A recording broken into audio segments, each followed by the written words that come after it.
The biggest mistake I made as a lesbian entrepreneur who scaled a multi-six-figure business is not speaking to my own people. Actually listen to mentors who had never been where I'm going. Now let me explain. There is two types of advice.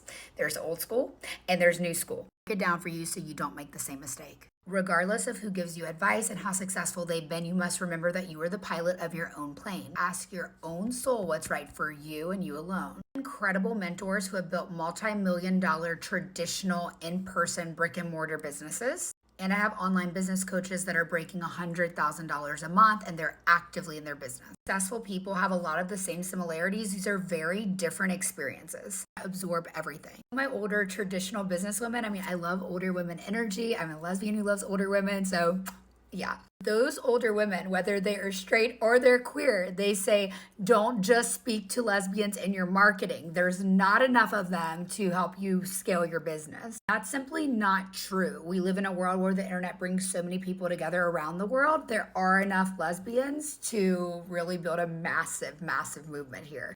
And this belief that's not true is just more evidence that we as queer women need to be loud and proud and successful and proud to be who we are. Another thing that I sadly hear these older businesswomen, whether they are straight or queer themselves, say is, look, queer women are a marginalized community. They will not be able to afford your service. And this is not true. I have met so many incredible, rich lesbian entrepreneurs who I really work hard to make my course affordable to everyone. This belief is exactly why queer women cannot not afford to learn how to unlock the wealth codes and build their own brand, because we've got to change this stereotype. Money into the hands of queer women, we're going to do great things with it. I know this, you know this. That's what I've been told by traditional business mentors. Now let's talk about what online coaches will tell you. Niche down, pick a specific ideal client, and speak to her and her alone. What I teach my clients, this is what I know works. Somehow I was caught between these two worlds, and I was like, I'm not going to speak just to queer women because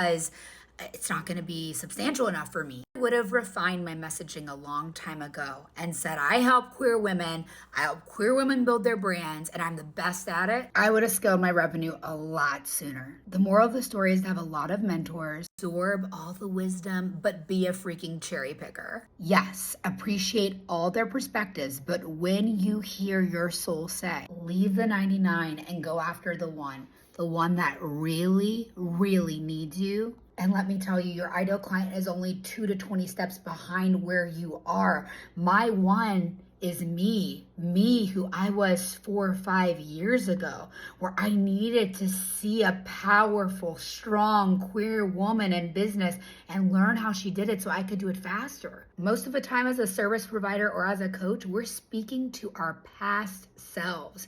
That's our ideal client. So listen to your soul. Ultimately, your higher self, God, whatever you want to call it, is going to be the best coach, and you cannot be afraid to leave the 99, leave what the world thinks is going to be your bigger audience, your bigger money, and run after the one that you feel called to help. If you're looking for a lesbian business mentor, you want to pick my brain, I am a DM away on Instagram.